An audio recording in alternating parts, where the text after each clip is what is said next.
Now, Edgar Fouché a couple years ago talked about the TR3B. The TR3B is this large triangle. What he said about it, which I found interesting, is that the TR3B apparently has quasi-crystals on its surface, which allows it to look like a Cessna or a flock of geese to someone's radar scope. So apparently what he told us at that presentation, if it's true, and there's apparently a lot of evidence coming out now about these flying triangles, even on the ABC show recently, is that the flying triangles use crystalline technology, but what Edgar Fouché said was that it's highly classified. Of course, it's black budget research. But you see, what we're finding out through the remote viewing research that's been done is that this crystallinity has a lot of different applications, and if it was working, we wouldn't know about it. Now, just as an aside, I saw something like this fly over this hotel a couple years ago at about 2 a.m. in the morning. I never thought I'd see a UFO at a UFO conference. It was the biggest sighting I had. I saw it with Denny Clark. We were coming back at 2 a.m. in the morning from the petroglyph monument by Christmas Tree Pass, and she said, "What's that?" And we looked. It wasn't this. It was the cousin. I think it's called the TR3A. It's like a boomerang shape, completely silent, very large, probably spanned the width of the river, only a couple hundred feet up, went right over the hotels.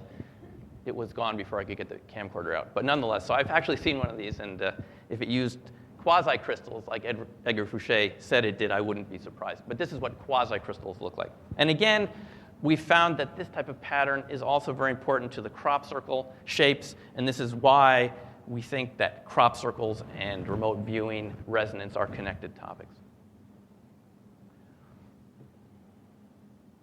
So again, we're capable of receiving energy and transmitting energy, transforming energy through spirals, through shapes. It's just built into who we are. We're naturally magical beings. We just have to get in touch with that magical side of ourselves. We have to work at it. We've been conditioned not to pay attention to it. Hundreds of years ago, not that long ago, people were burnt at the stake for doing this. Even in our own country, people were killed and labeled as witches in the Massachusetts Bay Colony. So it's no wonder that some of us have this bias or fear of psychic functioning, telepathy, whatever you'd like to call it. But in my view, it's simply an advanced form of physics that is yet to be discovered or thoroughly accepted by the existing scientific institutions. It's real and has been pointed out many times. Until we have a theory that really explains it, the conventional scientific community probably won't want much to do with it because it's not a career builder. But it's reality as far as I'm concerned. Here's a perfect example of that. Princeton Engineering Anomalies Research Lab.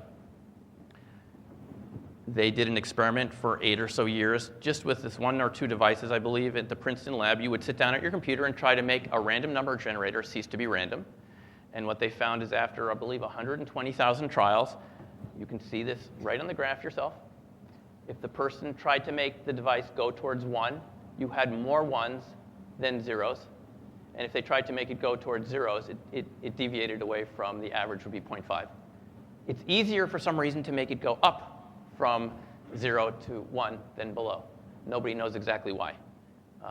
It's easier to make it go towards 1 than to 0. This device apparently just senses some random radiation in the atmosphere. It transfers that and transforms that to a series of 1s and 0s. If there was no effect, you would just see this green line in the middle. That's no effect. It's just averaging out to 0.5. But here, after 8 years of study, you can clearly see the cumulative results show that, in fact, people's minds from wherever they were on the Earth, it didn't matter where they were, could affect this device.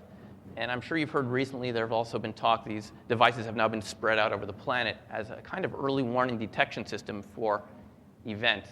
Now, no one's exactly sure how to interpret the results, but apparently before 9/11, 2 hours before 9/11, these 2 devices, which are normally random, became entrained, and they start acting in synchronicity, which they should not do. They're supposed to be random.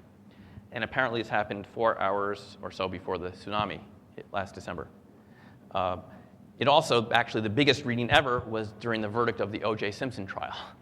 That dwarfed, the 9/11 and tsunami were dwarfed by the O.J. Simpson trial results on the random number generator. Why? Well, that happened all at once. While 9/11 evolved over a period of a couple hours and days, in a sense, and weeks, in some sense it's still going on in terms of our foreign policy, and the tsunami took 10 hours to completely go across to Africa, something like a trial verdict where millions of people are glued to their screen is going to have an immediate effect on our consciousness. And this could be why the devices seem to lose their randomness for brief periods of time during mass, collective, globally conscious events. Nonetheless, this is proof, nonetheless, that that we have the ability to affect things with our mind, or at least, if affect isn't the right word, interact with something at a distance. Now, I want to show you slides of the RV results that we've gotten from years of work at the Institute for Resonance. We will take a picture such as this. We will hide it in a folder. Sometimes it will be double blind, where no one knows what the picture is, and sometimes it'll just be single blind, where the viewer doesn't know the picture ahead of time. They're given a sheet of paper and told to describe the target. I'm going to go through these fairly quickly, but you can look at them at your leisure on our website, resonantviewing.org. I'll show you the name again at the end, or you can also find them in Opening Minds. They're pictures of many of the slides we're going to be looking at. So here's a typical picture. It's a picture of a Sherpa or someone in the mountains carrying a big backpack. The viewer is given no information ahead of time, and this is what they're able to get. This is just someone in like their first day of the class. Basically, they were able to describe that it was a kind of a mountainous area. I can't read this very well, but I'll basically do it from memory, from I've read these many times. They were able to describe a temperature of about 40 degrees. You can see the random number coordinates at the top that they're given. And essentially, they do an ideogram, which is basically a shape that they'll draw from their hand, and we'll be doing this a little later. And from that ideogram, it's like a hologram. The whole picture, the whole scene is in that ideogram. And they slowly decode it. It takes a little time to do an RV session, but the time is well spent. And he was able to describe a quiet mountain scene with snow, rough peaks, and coal, and a cliff involved with some trees. I gave him then a session about Cancun, Mexico, and he's able to describe a feeling of a beach, a sky. He thought he saw a 25-foot-long ship. This fellow, by the way, was a missile engineer, former missile engineer. He's very specific. So he was very specific in his data. Not everyone gets exactly specific feet.